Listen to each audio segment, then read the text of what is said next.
Assalamualaikum warahmatullahi wabarakatuh. Jumpa lagi bersama saya Lisa Ranutania dalam program V Newsroom edisi Rabu 2 April 2025. Sebelum saya menyampaikan beberapa informasi yang terjadi di Kepulauan Riau, saya mengucapkan selamat Hari Raya Idul Fitri, mohon maaf lahir dan batin.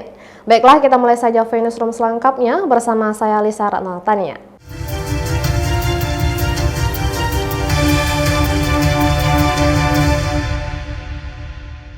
Sebuah kapal nelayan Tambelan Kabupaten Bintan meledak hingga bepergian ke pantai di hari kedua Lebaran Idul Fitri.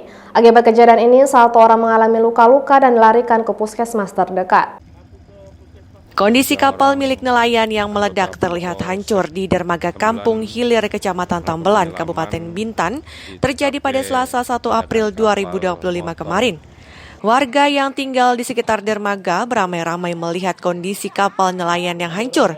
Kapolsek Tambelan Ibda Abdurrahman Syam mengatakan sebelum terjadi ledakan kapal, nelayan bernama Angga Agustian melakukan pengecekan kapal sebagai persiapan untuk bepergian bersama keluarganya ke pantai sekitar pulau-pulau kecil yang ada di Tambelan di hari kedua Lebaran Idul Fitri.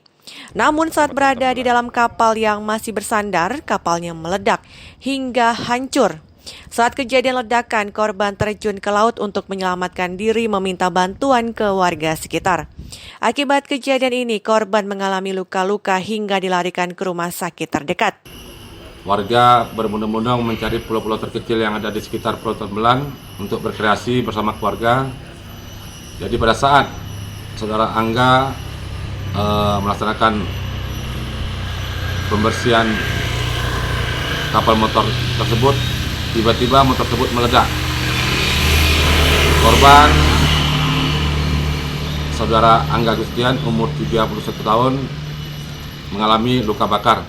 Belum diketahui pasti penyebab terjadinya ledakan kapal nelayan tersebut. Polsek Tambelan masih melakukan penyelidikan terkait kapal nelayan yang meledak. Redaksi V News melaporkan. Selanjutnya, porter di Pelabuhan Sekolah Kijang Bintan raup cuan di musim mudik Lebaran. Para porter mengaku bisa mendapat Rp500.000 saat mengangkut barang penumpang. Masa musim mudik Lebaran ternyata membawa berkah bagi sejumlah porter pelabuhan di Sekolah Kijang, Kabupaten Bintan. Seperti halnya Pardi Mulyono, salah seorang porter di antara porter-porter lain yang ada di Pelabuhan Sekolah Kijang. Pardi mengaku saat kapal KM Tidar masuk ke Pelabuhan Sekolah Kijang pada tanggal 28 Maret 2025 kemarin dan berangkat ke Jakarta, Surabaya, Makassar, Bau-Bau, Maumere, Larantuka, Lewoleba, dan Kupang. Dia bisa mendapatkan Rp500.000 saat mengangkut barang penumpang ke atas kapal. Pendapatannya bisa mencapai ratusan ribu rupiah hanya di musim mudik Lebaran pada satu trip kapal. Sementara untuk kapal KM Bukit Raya tujuan antar pulau di Kepulauan Riau tidak seperti pendapatannya keluar Kepri lantaran banyak penumpang membawa sendiri barang mereka. Pak? Ya kalau satu hari ya 400, 500 masih dapat. Itu tergantung kapal yang masuk ya, Pak ya? Tergantung kapal yang masuk. Kapal setiap hari masuk Pak? Enggak lah, setengah bulan sekali. Oh, jadi 500 itu hanya 2 minggu sekali gitu ya Pak ya? Iya.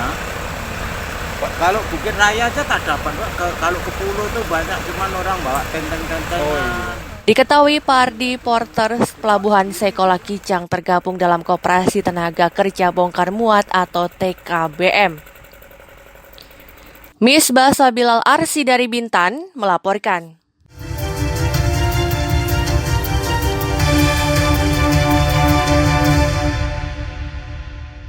Terima kasih masih bersama kami. Hari ketiga Lebaran, destinasi wisata religi Pulau Penyengat ramai dikunjungi wisatawan. Pengunjung tidak hanya wisatawan lokal, namun luar daerah juga ramai berkunjung ke pulau kecil bersejarah ini. Pengunjung ke Pulau Penyengat terpantau ramai dari dermaga penyeberangan Pelantar Kuning Tanjung Pinang menggunakan bot pancung pada Rabu pagi. Penyeberangan menggunakan bot pancung ini butuh waktu sekitar 15 hingga 20 menit dengan tarif Rp9.000 per orang. Pengunjung ke Pulau Penyengat tidak hanya dari wisatawan lokal, namun dari luar daerah juga ramai ke pulau kecil yang memiliki cerita sejarahnya. Mereka datang ke Pulau Penyengat di libur Lebaran ketiga ini selain untuk jalan-jalan ke makam para raja, tempat budaya juga beribadah di Masjid Sultan Riau Pulau Penyengat. Kalau saya dari Padang. Oh, Padang. Mau tempat siapa deh? Ya udah, main aja. Main aja. Jadi ini baru pertama kali ke Penyengat. Iya. Kenapa kok pengen banget ke Penyengat itu? Katanya kalau udah ke Tanjung Pinang, kalau belum ke Penyengat belum ke Tanjung Pinang. Saya sih biasanya 1 tahun itu 2 kali atau 3 kali saya. Ke Penyengat. Karena saya orang asli Melayu. Tarempa. Mau kunjungan ke keluarga atau gimana? Ya ada juga Pak datu-datu kami di sana. Berarti Bapak dari Tarempa ya? Oh, mau ziarah ke Penyengat. Pulau Penyengat merupakan destinasi wisata religi yang selalu ramai dikunjungi wisatawan di hari libur termasuk libur Lebaran. Lucia Retnosari dari Tanjung Pinang melaporkan. Informasi lain, Bupati Bintan Robi Kurniawan menyampaikan fasilitas kesehatan tetap berjalan selama masa libur Lebaran. Sementara untuk pelayanan tentang mudik, warga bisa mengadu ke posko terpadu. Ditemui usai membuka pawai takbir di Kijang, Kecamatan Bintan Timur, Kabupaten Bintan pada Minggu malam 30 Maret 2025 kemarin, Bupati Bintan Robi Kurniawan menyampaikan fasilitas kesehatan tetap berjalan selama masa libur Lebaran. Menurutnya, pelayanan kesehatan tetap buka untuk melayani pasien di 11 puskesmas dan rumah sakit yang ada di Kabupaten Bintan. Setiap fasilitas kesehatan wajib menerapkan jadwal piket bagi tenaga medis untuk memastikan pelayanan tetap optimal. Hal ini sesuai surat edaran yang diterbitkan Dinas Kesehatan Kabupaten Bintan pada 14 Maret 2025. Fasilitas kesehatan, Pak?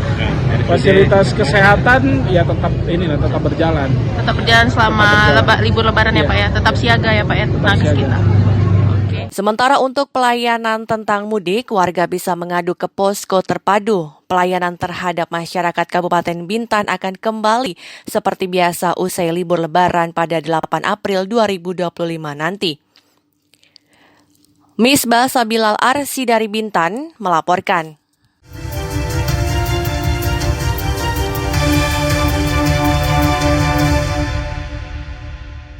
Terima kasih masih di Newsroom. Libur Lebaran Idul Fitri 1446 Hijriah, penjual otak-otak di pintu masuk Pelabuhan Sri Bintan Pura Tanjung Pinang raup cuan. Di liburan Lebaran, penjual mengaku bisa mendapat upah dari jualan otak-otak mencapai ratusan ribu rupiah. Penjualan otak-otak di pintu masuk Pelabuhan Sri Bintan Pura Tanjung Pinang meningkat drastis di hari ketiga Lebaran Idul Fitri pada Rabu pagi. Peningkatan penjualan sudah terjadi sejak Lebaran kedua lantaran banyaknya penumpang yang berangkat menggunakan kapal feri melalui Pelabuhan Sri Bintan Pura. Penjual mengaku peningkatan penjualan meningkat tajam dibandingkan hari biasa. Di hari biasa, penjual hanya bisa menjual 200 biji otak-otak ikan dan sotong. Namun di hari Lebaran, dia bisa menjual 1.000 biji.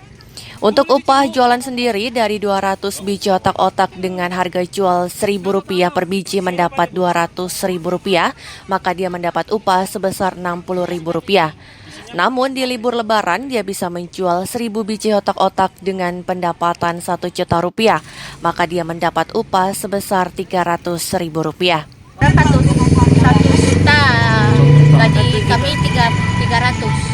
Oh iya. 300, 1 juta duitnya kalau kita yang jual. Penjualannya 1 juta. Oke. Kalau di hari biasa penjualannya berapa? 200.000. Gaji 60. Oke. Kadang-kadang nggak dapat, sesekali dah lah. Otak-otak yang dibeli penumpang kapal feri kebanyakan penumpang asal Batam yang libur ke Tanjung Pinang. Otak-otak yang dibeli penumpang dijadikan oleh-oleh untuk dibawa pulang. Di mana? Dari Batam. Oh, dari Batam. Emang sengaja beli otak-otak untuk oleh-oleh ya, Bu ya? Gimana Bu rasa otak-otak di Tanjung Pinang, Bu? Beda sama di Batam, Bu? Diketahui otak-otak merupakan makanan khas kota Tanjung Pinang yang terbuat dari daging ikan maupun sotong, dicampur dengan bumbu rempah-rempah lalu dibungkus dengan daun kelapa dan dibakar. Lucia Retnosari dari Tanjung Pinang melaporkan. Jangan lupa follow Instagram dan TikTok VNewsClick untuk berita menarik lainnya.